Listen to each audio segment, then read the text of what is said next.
truly thank Citi for sponsoring this and for all you do in our community. Thank you very much.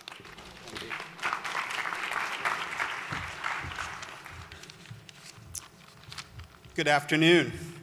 My name is Brian Dixon, and I'm with the Mid-Atlantic office of Citi Community Capital. Citi is thrilled to be a sponsor of HAND and this great gathering of folks in the affordable housing industry. And I want to congratulate everybody at HAND for another tremendously successful event. I'm proud to say that Citi has been a consistent leader in affordable housing finance. In 2013, we were ranked the #1 affordable housing lender in the nation by Affordable Finance Housing Magazine.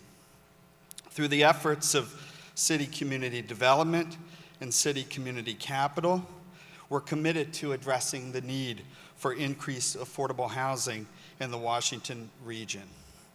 Among the many great things that they do, my colleagues in Citi Community Development are playing a critical role in sending the message that our region's economic development will suffer without additional affordable housing.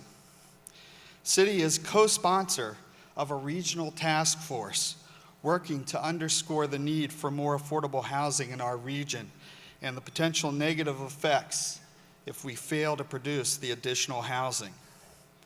At Citi Community Capital, we're busy providing debt, equity, and investment banking to help address the pressing need for affordable housing in our region.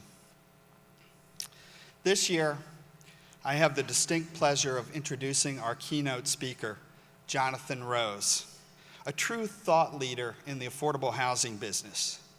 He founded Jonathan Rose Companies in 1989 in order to focus on real estate development, planning, and investment. Since then, he's completed $1.5 billion of work, and I'm pleased to say that Citi's Mid-Atlantic office has recently partnered with Jonathan's firm to provide debt and equity financing on 2 important transactions in the District of Columbia. The first was the acquisition of Portner Place Apartments by Somerset Development in partnership with Jonathan Rose Companies. Portner Place represents the preservation of 48 Section 8 affordable apartments on U Street with anticipated future mixed-income development on the site. The second transaction was the acquisition of Channel Square Apartments in Southwest Washington, D.C. The property was acquired by Somerset and NHT Enterprise in partnership with Jonathan Rose Companies. Channel Square is a 223-unit property that's undergoing energy-efficient upgrades and a tenants-in-place rehabilitation. Now, Jonathan's firm is a leader in energy efficiency and affordable housing development, and both of these transactions represent the important work that Jonathan is doing. He's won a number of awards for his work from a wide range of organizations, including the National Trust for Historic Preservation, the Natural Resources Defense Council, the Global Green USA, the Urban Land Institute, the American Planning Association, and the American Institute of Architects. Jonathan is Vice Chair of Enterprise Community Partners and is a trustee of the Natural Resources Defense Council. He chaired the New York Metropolitan Transit Authority's Blue Ribbon Sustainability Commission, which developed the nation's first green transit plan. He was appointed a commissioner on the NYS 2100 Commission, tasked with identifying strategies for the long-term resilience of New York State's infrastructure post-Hurricane Sandy. He also serves on the board of the Brooklyn Academy of Music, and I can attest that he is one heck of a musician, as I've seen him perform on the stage. Would you all please join me in welcoming this year's keynote speaker, Jonathan Rose.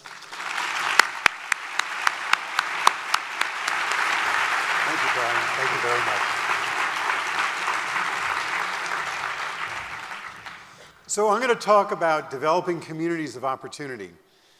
But the reality is that this is the community of opportunity. First of all, I am so pleased to be here to be able to speak to you. I'm very honored that HAND asked us I and my firm are newcomers to the Washington market, and we have been so well received here. The video we saw earlier had such beautiful statements about why each one of you, we heard some representatives of you, but really why each one of you have committed so much of your life to what is really, really hard work that we are all doing together to create communities of opportunity for the residents in the neighborhoods we're working to create affordable housing for them. But what you learn is you can't do that work alone. And this is an amazing sight. You can't see it because you're all down there, but take a look around. It is amazing looking at all of you who are all working together in such collaboration to transform the communities that you're in. And that's becoming clearer and clearer to me that the work we all need to do in the world needs to be sustained too. And it needs a sustaining community of support. I have a friend who calls this co-opetition. We cooperate and we compete too. But how important hand is in weaving together this network. So I really thank it. And everything I'm going to say basically was covered in the videos. So it's all, I'm just going to rephrase the things and ideas that I think you all really already know. I'm going to begin, though, by describing a little bit of the larger world that's outside us. So this is what happened. We're in a world that's becoming increasingly unpredictable. So one of the things we heard at the panels today session was that we don't have enough money.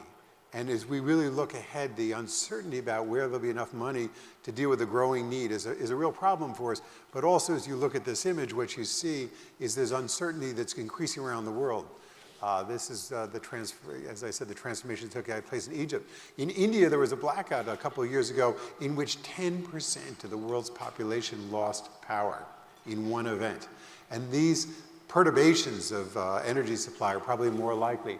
We're seeing incredible floods happening that we never expected before. We're seeing hurricanes and as I said, blackouts, fires. We're seeing parts of the country becoming much, much wetter and parts becoming much, much drier.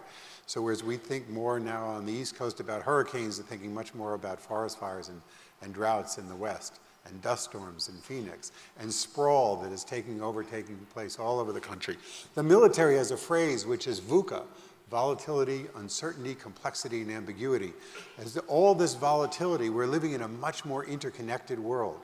We saw how the global financial crisis literally spread around the world, and there were banks in Iceland that fell because of subprime mortgages sold in the Midwestern suburbs. That would never have happened before.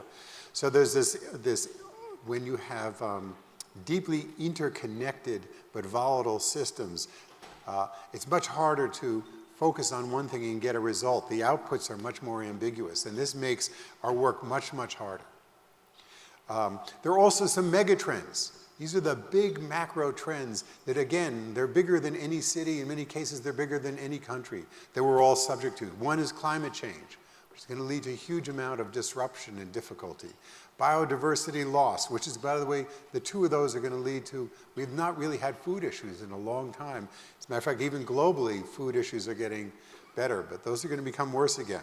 Natural resource depletion, so we're going to see loss of raw material. Many of you remember 5 or 6 years ago when copper prices peaked, and it was harder, more expensive to build our affordable housing. Rising income inequality, which we're seeing all over the world. Rising healthcare costs, population growth, and urbanization. All these pressures are happening all at the same time. And again, they're a part of a complex system, so they're all interconnected. And the volatility of each of these macro trends is going to make our cities, they're going to put more energy in our cities, more population growth to the cities, more economy in our cities, and at the same time, they're going to exacerbate things like income inequality and the difficulty of building affordable housing. So one of the questions to me is, within that system, it really helps to have a goal and know where you're going. And the way I describe where we're going is that we're trying to increase our well-being. We're trying to increase the well-being of individuals, of neighborhoods, of communities, of cities, of regions. And this well-being interlinks the well-being of the earth, natural systems, and human systems. There are a lot of different systems for tracking well-being, and they're all great, by the way. But there's the one that I am focusing on the most now is something that's put out by an organization of developed countries called the OECD, and this is their well-being index. And the reason why I focus on this one is because I think over 50 countries now are tracking the data based on this information, so we can begin to compare cities and countries on a data equal basis. So the first one is income and wealth. You simply, if you look at anything else, you look at education, you look at housing quality, you look at health quality, all those tied to income. If you're very, very poor, everything else is very, very difficult. If you have some money, everything can be really difficult, but you have a leg up. By the way, in the United States, over 40% of Americans cannot get $1,000 in case they have an emergency from themselves and all their friends and relatives. They cannot claim $1,000 to solve a problem. So think about what those means for those families. There can't be a single missed day of work. There can't be a disruption. There can't be a healthcare problem. There's no resilience in their personal economy to deal with any of those things. So jobs and earnings are extremely important to give not only income, but to give a sense of connectedness to the world and to provide some resilience. Household conditions, that's primarily what I'm going to talk to today, and we all know how important housing is as a foundation of well-being. I'm going to tell you a story. I was at with Enterprise, we were talking to a Navajo Indian reservation that we were working with in our fellowship program. And the head of the reservation said to me, the reason why we need affordable housing is because I have conditions where most of my people are living double, triple, huge extended families in single trailers or small houses. And when you have 13 people living in a house all together, there's almost always a drunken uncle who abuses or rapes a young girl. And everybody in that family is guilty or complicit, feels it, and is traumatized by it. If I can take that mother and her children and put them in safe, affordable housing, I can break that cycle of abuse and of impact and move that family forward.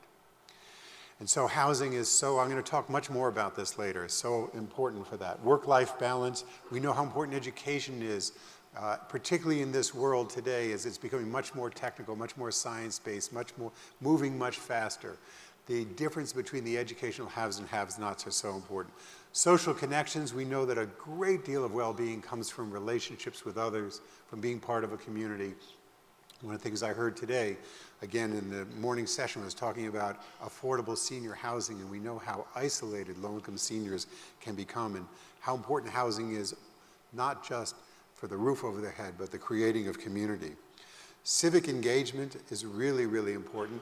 You could have been very wealthy, have lots of friends, and very healthy, and lived in the Soviet Union in 1980 and been very unhappy because you had no political voice, you had no ability to change your world. Environmental quality, personal security. So I'm going to talk to you about the work of a doctor in San Francisco, Nadine Burke. I don't know how many of you have heard of her. She started working in a very low-income community called Hunters Point. She began working as a community health clinic, and she was observing patterns and highly unusual patterns of disease in young children and in adolescents that didn't meet any of the standard distributions of what diseases should be. And the slides I'm going to show you actually in this next sequence are her slides. There's a study, there's something called the Adverse Childhood Condition Experiences, ACEs. And it happens, these professors did a study for Kaiser, the health system. Had nothing to do with affordable housing. They just did a study. They looked at 26,000 adults in the system in the San Diego area.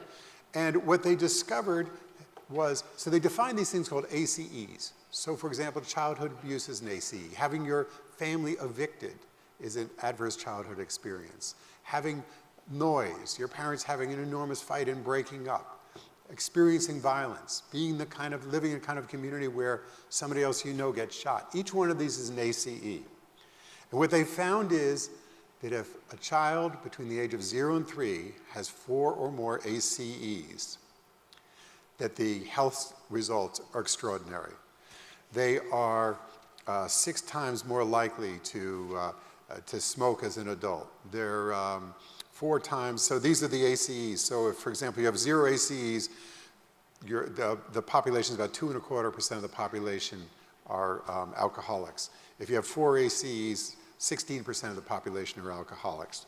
Intravenous drug use goes up. Chronic depression grows up. Use of antidepressants go up. Early teenage sexual behavior goes up. And in fact, people with 6 or more ACEs live 17 years shorter. So what we see is these adverse childhood experiences we now know actually neurologically change the brain. And that leads to social, emotional, and cognitive impairment. And that impairment leads to people adopting as a defensive mechanism, as a way they think they need to survive from those adverse childhood experiences. High-risk behaviors leads to disease and disability and social problems.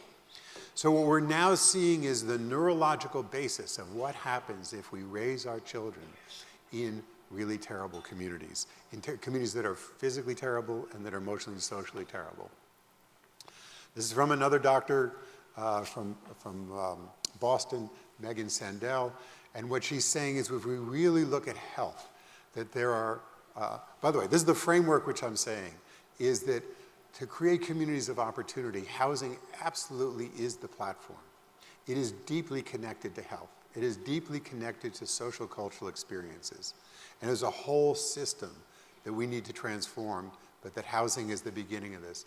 So there are individual factors. For example, we find is genetically some people are very resilient. They can go through tons of adverse childhood experiences and still thrive.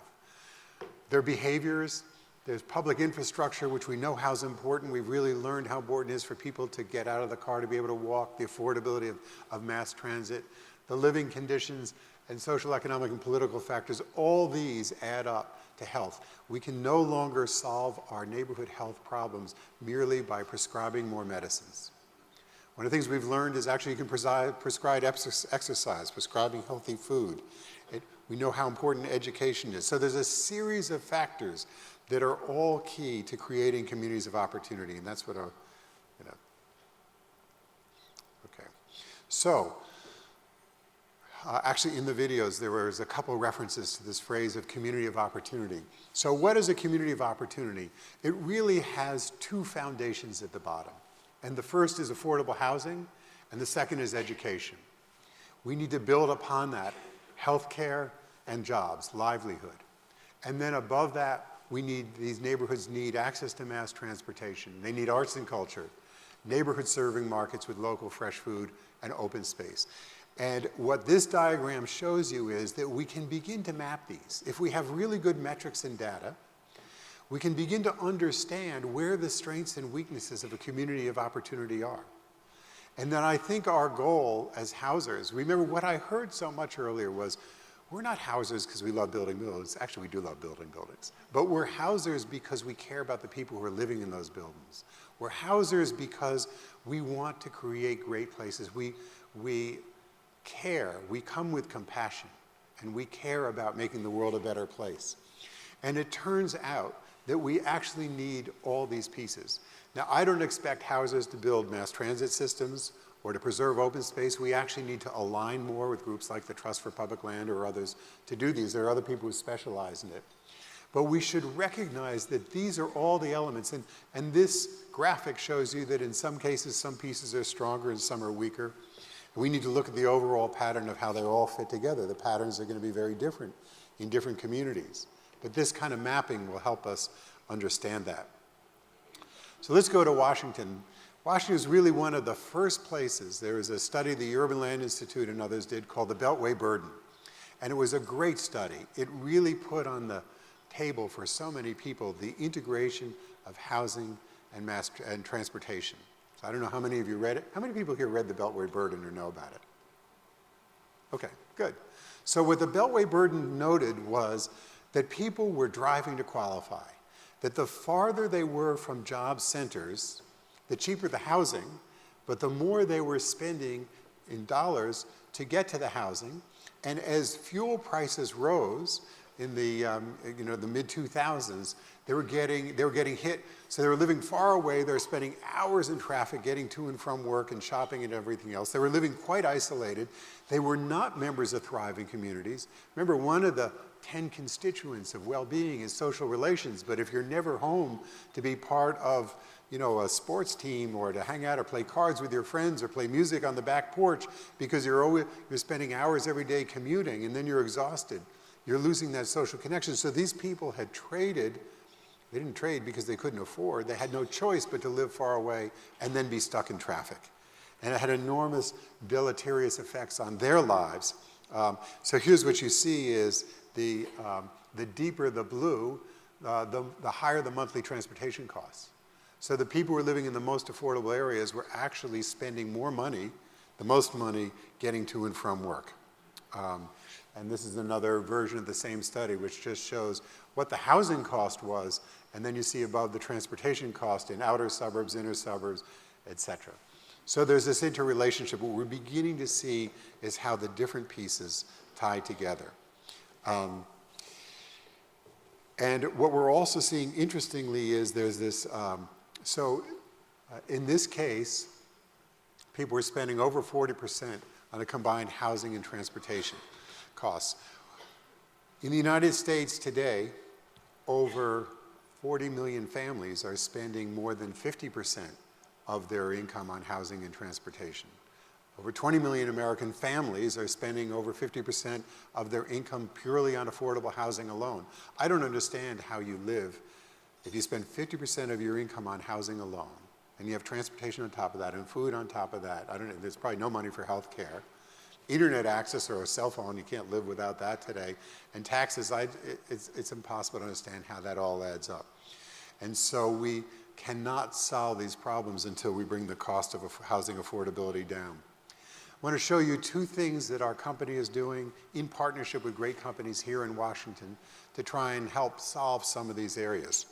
So the first one is, so remember earlier I said one of the things I heard today was what a lack of resources. You know, the federal budget is being cut. It's so hard to have there's so much need. I mean, if every one of you could do every project that you needed, we still wouldn't solve the problem, but we don't have enough money for all of us to do all the projects that we need. So we have to begin looking for some alternative solutions. And the first one is there is a thriving market rate demand going on in the Washington metro area now in many parts of the area. And that demand is actually creating more of an affordable problem. So here we are. This is a site on U Street, between U and V Street and between 14th and 15th, a very hot neighborhood in Washington, D.C. And working with our partners, Somerset, we found this project. Actually, to be honest, they found this and they have spent a long time working with the residents in the TOPA process. And this is something that the residents really, really embraced. It's an existing 48 unit, so this is a new development, but the top part, more or less on the V Street side, is an existing 48 unit Section 8 project that's quite old. It's undersized for the site. And it's at the end of its useful life. The proposal that we came up with is what happens if we were to double the affordability? What happens if we not only build a new building that preserved and relocated those 48 section unit families, 100% of them back, but added a 4% tax credit component to that and turned the 48 units into 98 units? How could we pay for that vision? And the answer was, what if we built on the U Street side, a 250 unit or so market rate building and use the value of the market rate building to help subsidize the affordable building.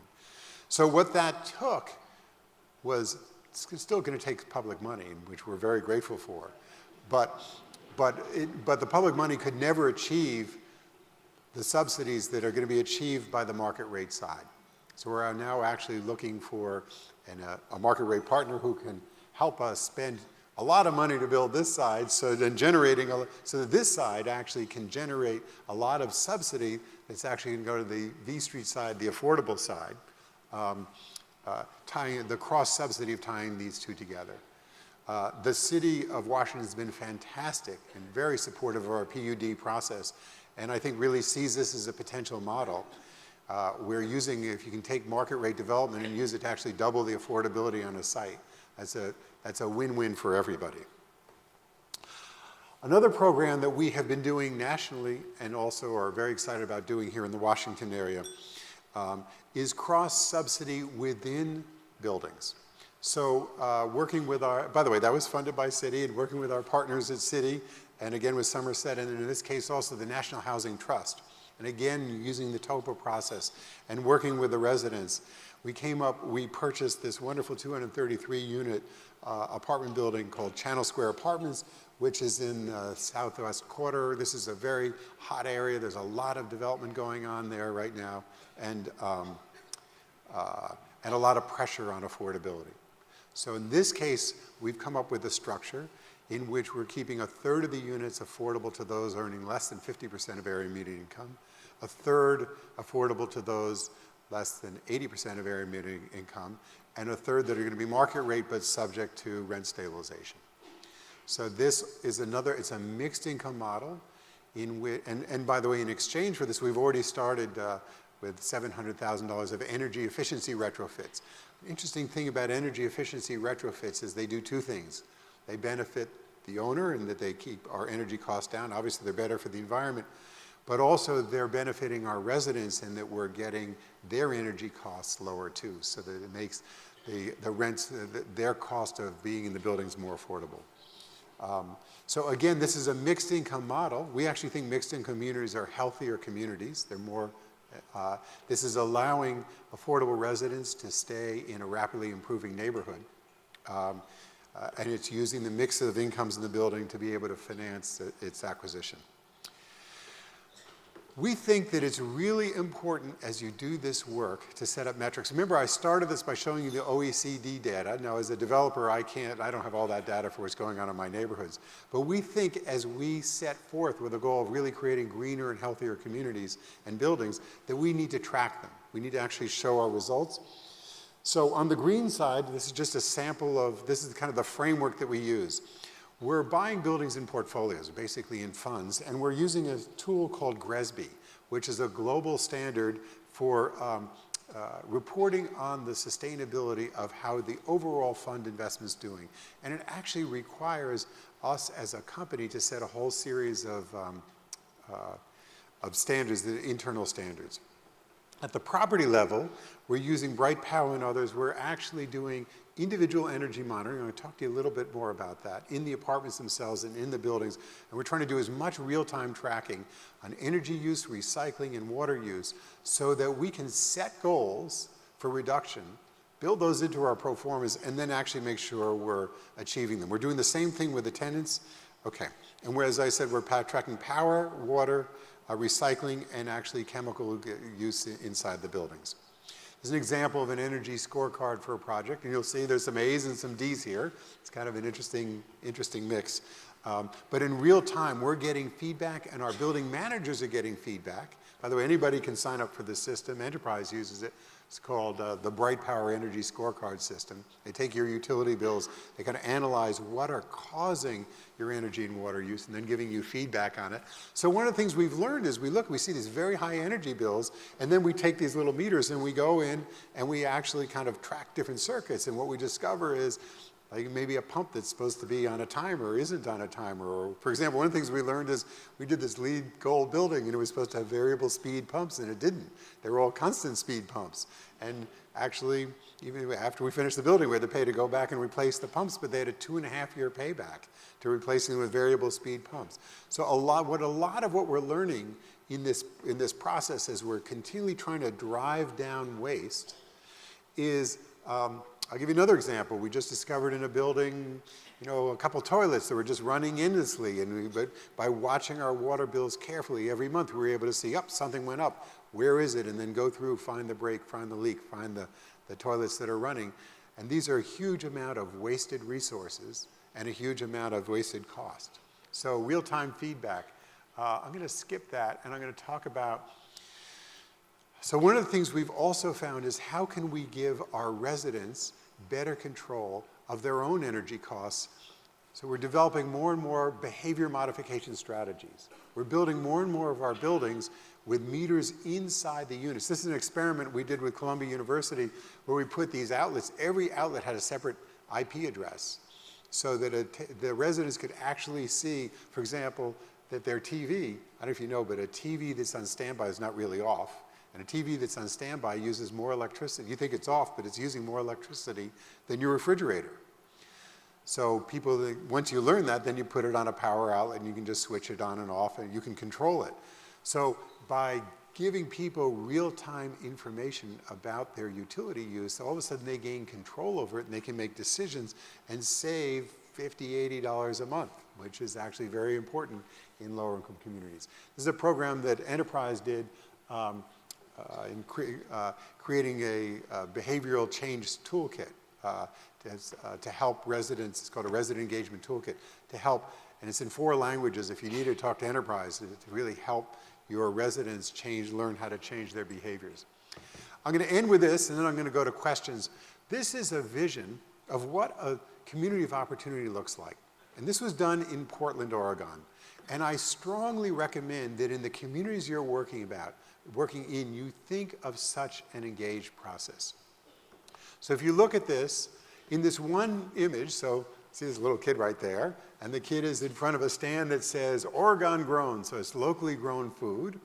You'll see in the street there is a car, there's a bike, there are people walking, there's a bus, and there's light rail. So they're saying we want multiple modes of transportation. We want to get around in multiple ways. You'll see on the tops of the buildings there are windmills. So they're saying we want alternative energy. These are mixed income housing. There's solar panels on the side. There's a beautiful park and open space. There are families playing with their kids. There's bikes over there in the back. There's outdoor cafe there. This is one image in which they're able to capture a lot of things that matter to them. And this has become a real icon in Portland. People in Icon know this image, and they know this is where they want to go towards.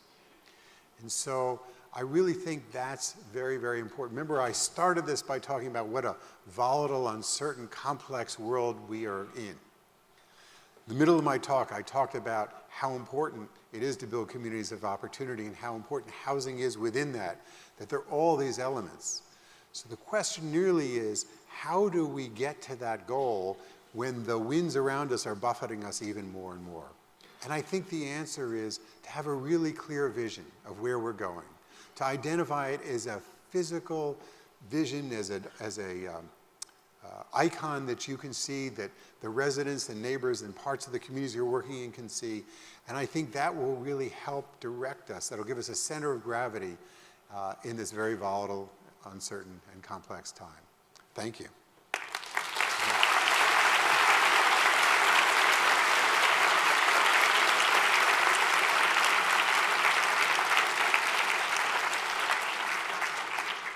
So, questions?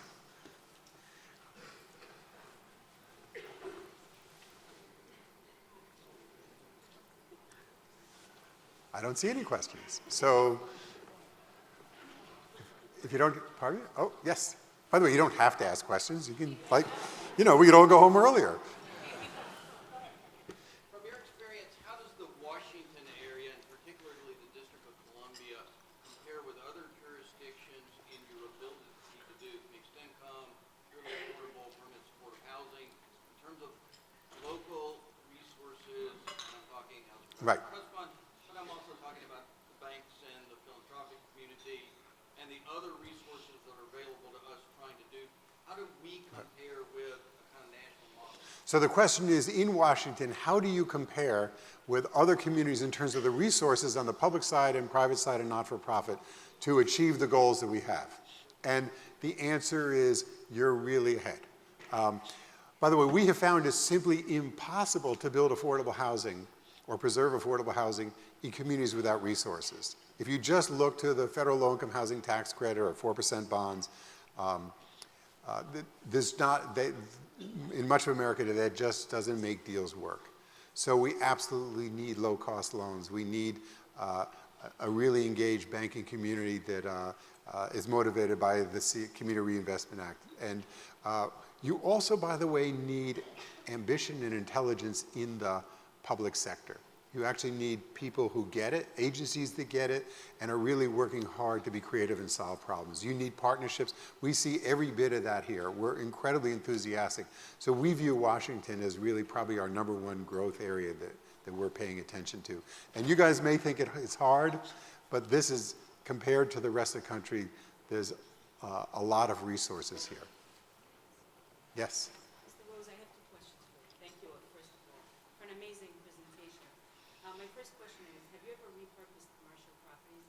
As we travel around the country, sometimes we see there are a lot of vacant commercial buildings. Is there an opportunity there to create residential affordable housing?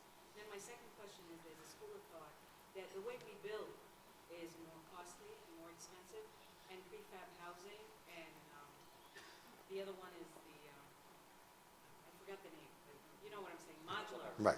type of housing is potentially an opportunity to create more affordable housing. Do you think that that is true? So 2 questions. The first one is, thank you, is repurposing commercial buildings, and the second one is about modular housing. So the answer is yes. Actually, one of the very first projects our company did was to take an old department store. There's a full block in Denver called the Denver Dry Goods Building, and we repurposed it into a mixture of affordable housing, market rate housing, office, and retail. It's a very complicated project. But yes, in many parts of the country, we're seeing these old office structures. By the way, typically the ones that date prior to World War II were the best because it was before air conditioning, so they have lots of light and air. The spaces are not so big. After World War II, when you moved to air conditioning, sometimes the floor plates are too big, and actually the building quality is crummier, so they're harder to repurpose. But absolutely there are places where office to residential conversion makes a lot of sense. The second question is about modular, and interestingly, the construction industry is gone through the fewest revolutions in terms of the technology of how we build of almost any industry I know. And that absolutely, I think that modularization and the more componentized we can make our buildings and the more cost effective. First of all, it's a quality control issue. It's not only a cost and speed issue, it's a quality control issue. We built a building, affordable housing in Stamford, Connecticut, and there was a system, I don't know if you use it here, where the electric panels came, they were done in a factory, UL controlled and actually union made, and they came in a factory with all the wires, BX, for every room, every outlet, every plug there. So they came and they brought this big thing, put the panel up on the wall, and then snaked everything full, and everything was pre-wired, pre-tested, all the right length, and it was much more cost effective and speed effective and quality effective. Yes? I just enjoyed your presentation. You got to just shout. I can't, the mic's not working. I enjoyed your presentation so much. Thank you for giving it. I would like to know how we get from our current streets, particularly downtown, which are bare of anything except cement, to the kind of vision that you have there, where there would be green space and vegetables grown and presumably green roofs and so on. Do you have a 5-step plan or something? Okay, well so to me, it's great to have a vision, but you got to figure out how to pay for it. So I'm going to tell you a story about how some communities are beginning to pay. So the question was, how do we really move from sterile streets to green streets, is the phrase called complete streets, smart streets, etc. So how do we get there? So one of the interesting things is, as climate change is coming, we're getting a lot more rain. And we're getting drought in part of the country, but on the East Coast we're getting a lot more rain. And cities are having, and it's not only more rain, it's more intense, and it's overflowing our sewer systems. And the EPA is requiring many cities to separate their older cities, separate out their combined sewer systems, or to stop this overflowing the rain, which is overflowing the sewer systems and putting raw sewage into our water. So it turns out this is very, very expensive, and I don't know how many of you know about the Philadelphia story, but in Philadelphia what the city said was, rather than paying what I think was a $19 billion bill, or maybe it was $9 billion bill, to create this whole new sewer system, how about if we greened our streets and we create a system which would just absorb more stormwater naturally? And that would cost about $1 billion, so a ninth. So Philadelphia is now going through this whole system where not only developers have to retain more water in the roofs, but people are getting economic benefits for creating permeable surfaces. So school, all these concrete schoolyards are being turned back into green and grass. Parks are being built. But you also, what happens is when you take a street like that and you plant many more trees in it and you create absorptive areas, it's dramatically reducing the stormwater costs to the city. Simultaneously, it happens that when you plant a lot of trees, they reduce temperature. So if climate change is coming, neighborhoods that are heavily treed versus neighborhoods with no trees are 6 degrees cooler in the summer. Neighbors that are heavily treed, by the way, have higher real estate values. And actually people in them, if you do measuring of stress indicators in people, both heart rate and you look at cortisols in the blood, et cetera, actually have lower stress levels. So it turns out that creating green streets like that has huge economic payback.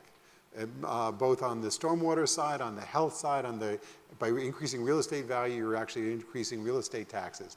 So if we can move into a whole systems view about economic results from positive solutions, then it makes a lot of sense to move full speed ahead towards these solutions. Thank you very much. Thank you very much for your presentation. I too enjoyed it very much.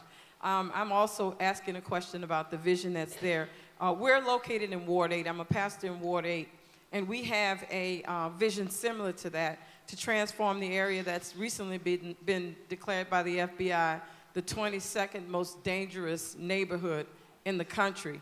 And our vision is to do similarly to that vision, and we've started with an urban agriculture project called Project Eden, or Everyone Deserves to Eat Naturally. And we're working with the youth in the community, the adults, and other underserved and at-risk communities. We have a property that is already affordable housing, and we're looking to do some more development with it. And so I'm thanking you for your presentation. I have a question about who did that visioning. And then secondly, I want people in the room to know who we are, and if anybody's interested in helping us to do more greening on the site that we're on. We already are producing produce. We're already doing training around healthy eating and nutrition. I want to give you all a phone number, a website, projectetendc.org, and a phone number, 202-574-1610. I'm particularly talking to people who are in green technology and other developers who might be interested in helping us. We are, as I said, in Ward 8 in Southeast Washington, D.C. Regeneration is our church. Project Eden is our ministry. Please look us up. Please contact us. We're serious about this. We're trying to save the lives of young people. And if anybody out there is willing to help me do that in an underserved, blighted area in Washington, D.C., can I hear amen? Thank you. So,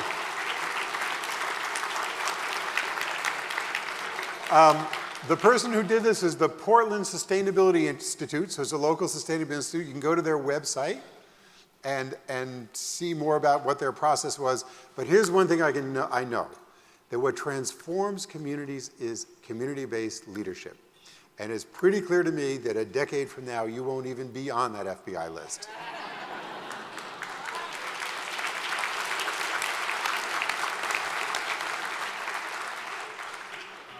Jonathan, we know this region has a lot of transportation infrastructure already built and a lot of new infrastructure that's coming, which is obviously driving some market issues, prices going up, et cetera. So a question I have for you, given the perspective you've seen around the country, any suggestions you would have for the public sector as well as the private sector, philanthropy and otherwise developers, around how to deal in a proactive way with the issue of the displacement of low-income renters in particular in constructive and proactive ways?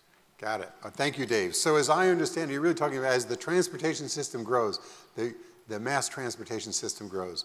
So one of the things we heard a lot about in Washington, particularly before the Obama administration, was this idea of takings, that the government's always doing takings. We never hear about givings.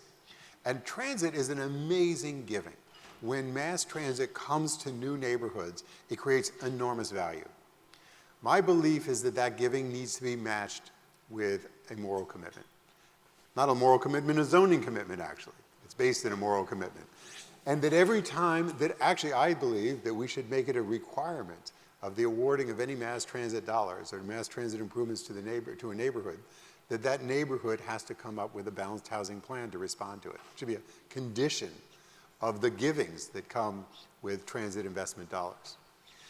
What we know is that that mass transit, as I tried to show earlier, is so critical to the affordability and affordability of lifestyle of working families in this region all throughout America, and of lower income families. And therefore, I believe that we need to make that commitment back that says when we're going to double, triple, quadruple the value of a site because we're bringing mass transit to it, we need to say that at least 20% of it is affordable, or maybe it's we have a program in New York City called 50-30-20, 50% market, 30% moderate income, 20% low income. Some formula. We need to do the math on this. Not every formula is the same. Our company was actually hired by the city of Sao Paulo that took a transit line running down the center of the city and asked us, could we create 1 million units of affordable housing by figuring out the math of such a scheme, and we were able to do that. So the math can be done. There just has to be the political will then to create the zoning. Then the second thing is these parcels become very expensive. And much of the affordable housing development community does not have the money today to buy these sites and hold them for the future.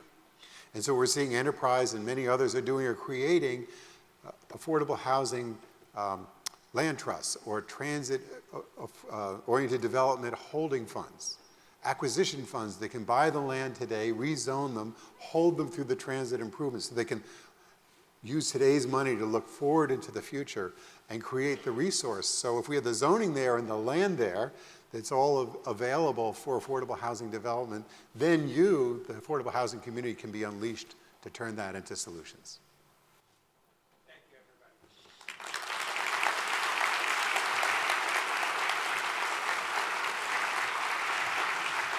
Thank you very much for coming. Thank you. in.